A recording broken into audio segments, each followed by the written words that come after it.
a tear strolling down his cheek.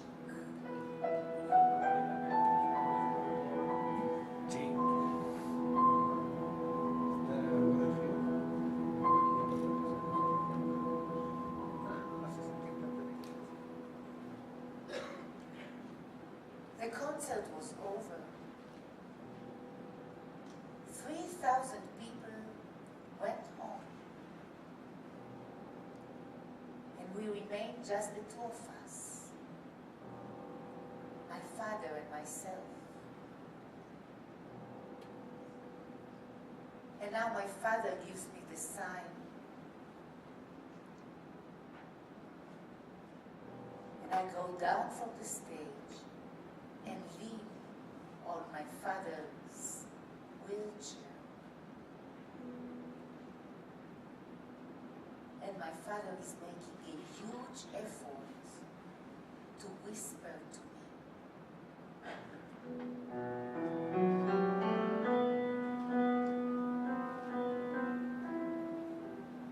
Astrid.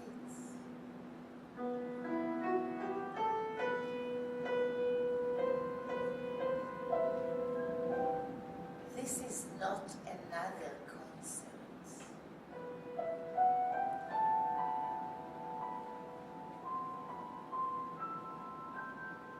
This must be a book.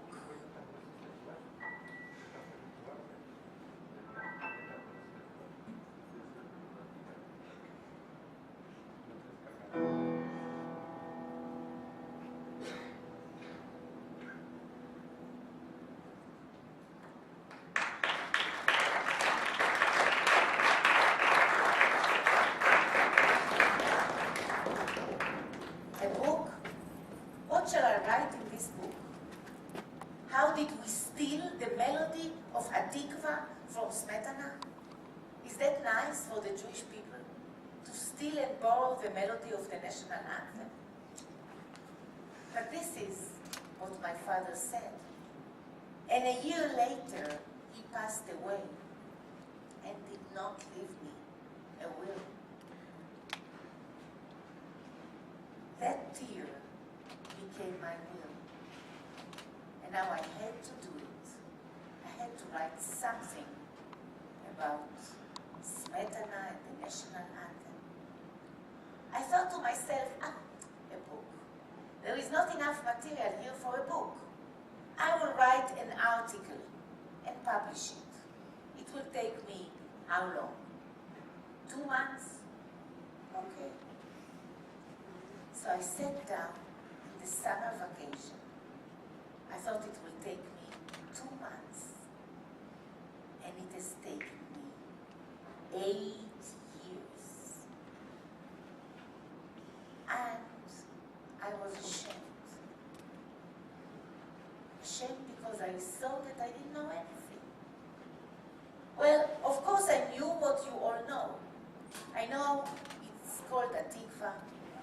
I know that this is one song that unites one religion. I know that this religion is not only a religion, it's a destiny. I know that this is one song that has become the song of the Jewish people. I also know that in Israel's 60th anniversary, that song was sung all over the globe. From Mumbai to the Bay, from Kiev to Buenos Aires, from Mexico to Jerusalem, everywhere. And why is this song our national anthem? How come that an anonymous composer and a mediocre poet wrote the national anthem of the Jewish people? The more I thought about this, I thought that the best part about our national anthem is the title, the theme of it, Hatikva, La Esperanza.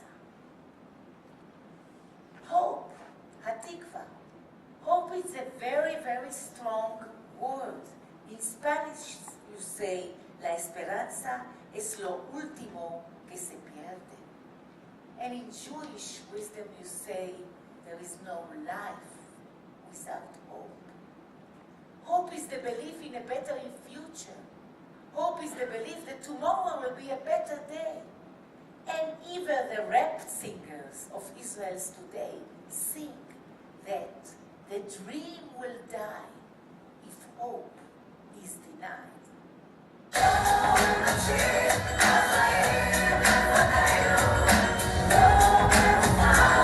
dream will die.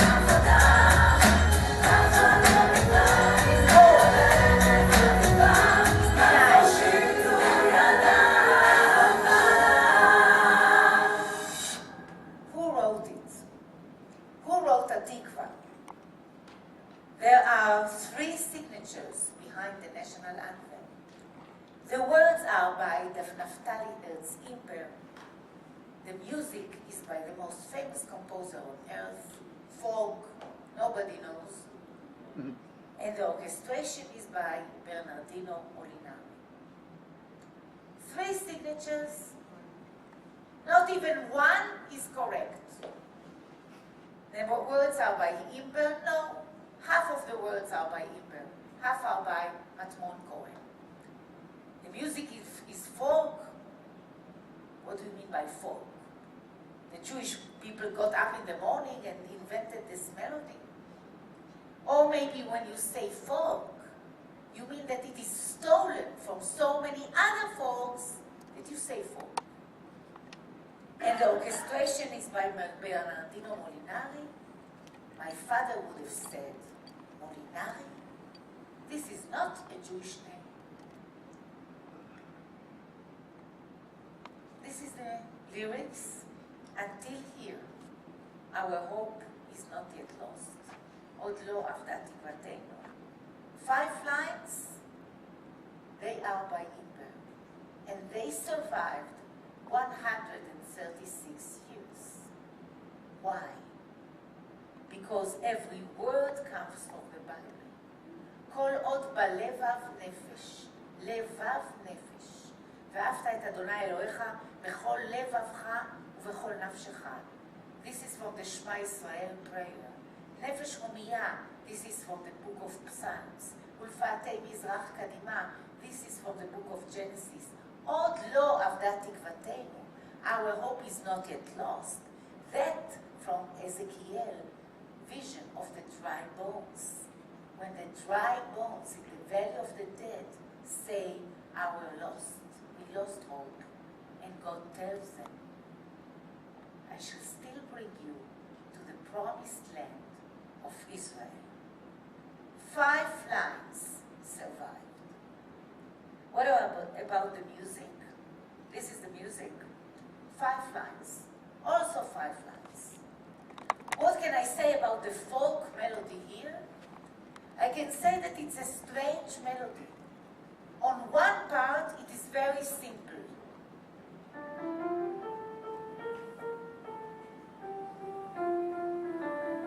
Nothing. It's a minor scale, going up and down. Every kid in kindergarten can sing it. Until you reach the word hope. And when you say hope, it's not a scale, it's a leap. You jump 8 notes, we call it octave leap. And everybody is out of tune. Not once, twice. Oi, oi. What is this? Are we opera singers to do a dramatic octave leap? What kind of a composer is it? To write very simple and then very dramatic. Or maybe it's not one composer. Maybe there is the composer of this part and the ambitious composer of this part. I don't know. Who chose this anthem? We can start with Herzl, the prophet of the Zionist movement, saying the Jews must have a country of their own. In order to have a land of their own, they invented a flag, That's the original Herzl flag. They invented a national sign, the olive tree and the menorah, and they wanted to invent a national anthem. How do we invent a national anthem? Herzl announced a competition in all the diaspora for the national anthem of the Zionist movement in 1898. So there was a competition, and there were hundreds of songs given to the competition. Not even one was elected. Nothing was good enough. Herzl himself never met the poet. And the poet, Naftali Herz Imber, is another story. Imber was born, like every Zionist, in Galicia, which used to be Poland and Ukraine, now it's Ukraine, Russia. Like every good Zionist, he died in New York, of course. In the middle, he spent 5 years in Israel. That's more than the usual for this generation. Imber was a genius. He knew the Bible by heart when he was 10 years old. He could say the Kabbalah by heart when he was 15. But he was an alcoholist and a womanizer. He could not sustain a job. All his friends called him Wilder Behemoth, the wild animal. When Imber was in Yassi, Romania, he heard that in Israel they established the first modern settlement. The name of the first modern settlement is Petach Tikva, the gate to hope. And from there came the idea to write a whole poem about the hope of the Jewish people to come back to the land of their forefathers. Imber himself came to Israel in 1882 as a Hebrew teacher for a very strange couple. Here is Imber, here is the couple. Sir Lawrence Oliphant, an English diplomat, and his young, beautiful wife, Lady Alice Oliphant. They came to the shores of Haifa and settled in the Druze village of Daliat el-Karmel. And everything was fine, except that after 6 months, Oliphant found out that besides teaching his wife Hebrew, Imber is teaching her all kinds of other things that we should not talk about in Talmud school. So he had to fire him. But Imber is madly in love with Alice Oliphant and will not leave Israel until her death from malaria in 87. So how is he going to make a living? He had only one success in his life. Just one success. This song. Everybody liked this song, especially that line. Our hope is not yet lost. Od lo avda tikvatenu. So Imber decided to make a living from that song. So he went from one settlement to another settlement, and he offered each settlement a local anthem, just for it. So Imber achieved and succeeded in selling Hatikva as a local anthem to 9 different settlements. He sold it to Rishon LeZion, he sold it to Yesod HaMa'ala, he sold it to Rosh Pina, he sold it to Rehovot, he even sold it to the Druze village of Daliat el-Karmel. But how are all these new immigrants going to memorize 36 lines in biblical Hebrew? Well, for this you need a melody, because you use the melody in order to memorize the words. So, this is not only the Jewish anthem. The American anthem uses a British tune. The German anthem uses an Austrian tune. The French anthem uses an Italian tune. And the Jewish anthem, half and half. Half Sephardic, half Ashkenazi. The Sephardic half is the most ancient half. You see, we didn't steal the melody from Smetana. Smetana stole it from us. It was there 500 years before Smetana. It's the melody of a Jewish prayer called Prayer for the Dew, Birkat Dal. Lech leshalom geshem ubo beshalom tal, Ira lehoshia umorid hatal, Ashir shirati ve'asim dibrati, ve'avi asevati lesu yeshu. Just the first half.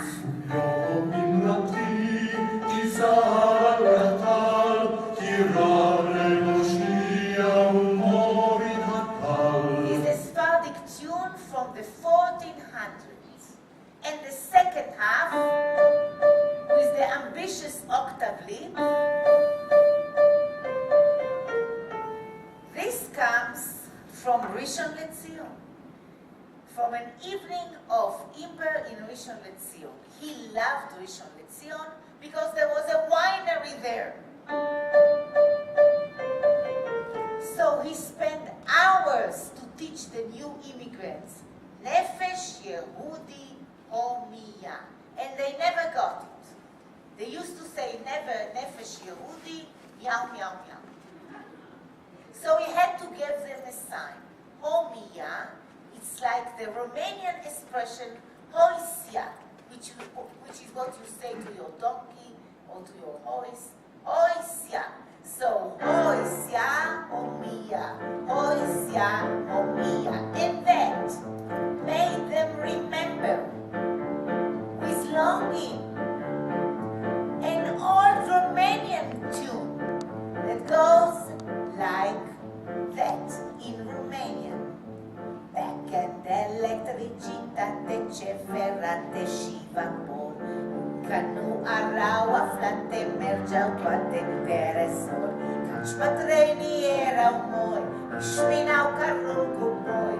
Oisia, oisia, oisia, oisia. Căci bătrânii erau moi, își minau carul cu boi. Oisia, oisia, Nefesh Yehudi, Homiya.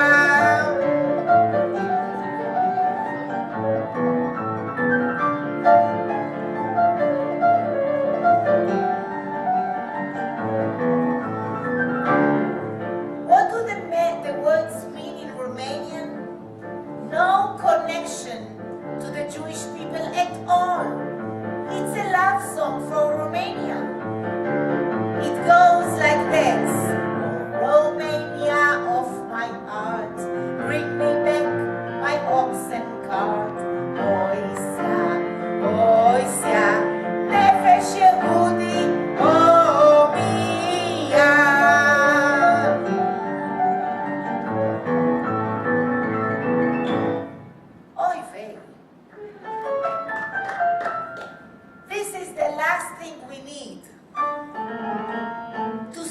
Hatikva from the Romanians.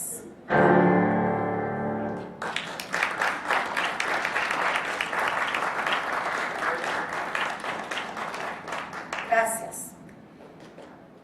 So, Shmuel Cohen was the first one from Rishon LeZion to put the two together. And for me, if I want to prove that we did not steal from Smetana, but he stole from an old Jewish tune, I have to find the Jewish tune, which means I have to find the written music that was before Smetana. So I had to go. I took the airplane, I went to Toledo, Spain.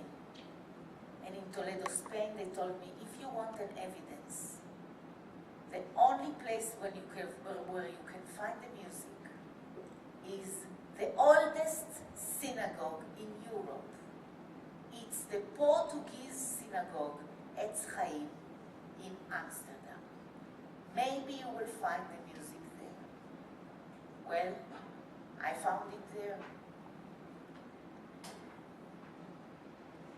לך לשלום גשם ובשלום טל, כי רב להושיע ומוליד הטל. If we look down here, we find Tikkun HaTal. If I go to page 55,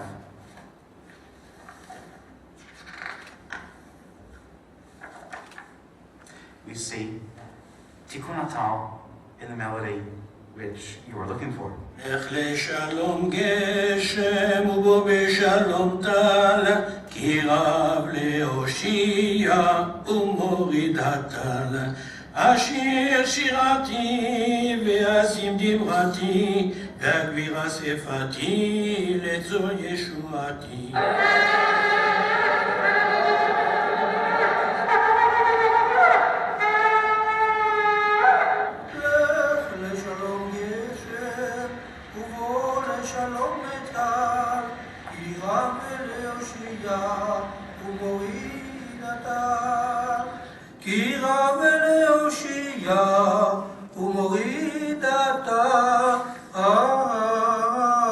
In the second half, I found in Romania.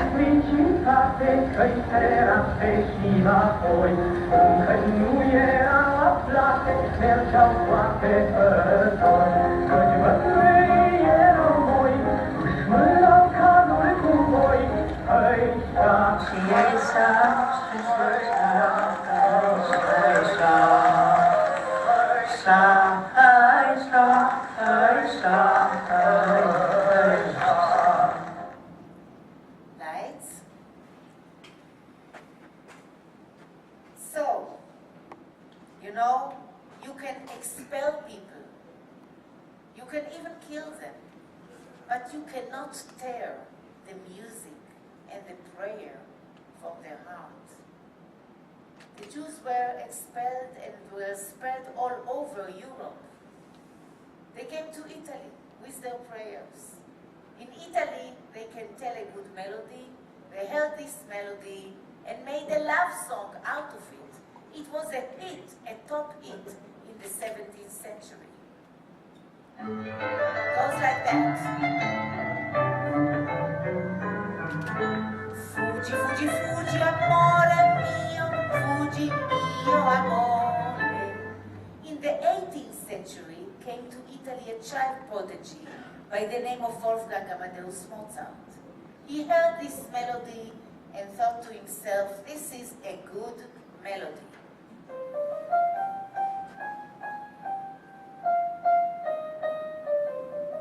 Why is it so sad? Maybe because it's all in minor key. So Mozart found a way to do a variation on the Hatikva theme.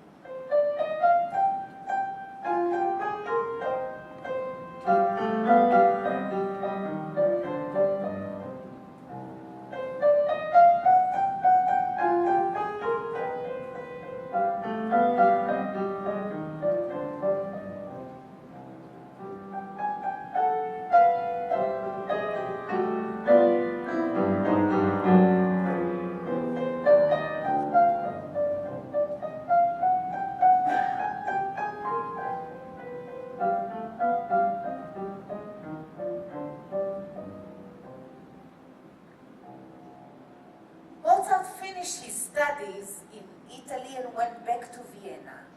Vienna, that's not far from Prague, Czechoslovakia. In Prague, Czechoslovakia, there is a composer by the name of Bedřich Smetana, whose dream it is to write the Czech national anthem. But how can we write an anthem in Czech when it is forbidden to talk Czech in Czechoslovakia under the Austro-Hungarian regime? So he decided to write a melody without words. what we call a poema sinfonico, a symphonic poem, no words. To take a symbol, a strong symbol, like the river that crosses the city of Prague. The name of the river is Vltava, the Moldau. What is the similarity between the evolution of the river and the evolution of a nation? For both, you need a leader. For both, you need a meshugene. Somebody to start, to have the vision that we should do this and to go all the time in the same way. So, here is the first brook in the mountain, a drop of water, the same brook again, a drop of water, and now the first brook is very insistent. He keeps going up, minor scale, on and on, because he wants to grow into a large river. And after 30 seconds, he is joined by other rivers, and there is a lot of water underneath. Enough water for a nice melody to keep going on the top of the river. That melody, because of which my father cried. But if you want to write an anthem, what good is sitting alone in your room playing the piano? You have to do many things.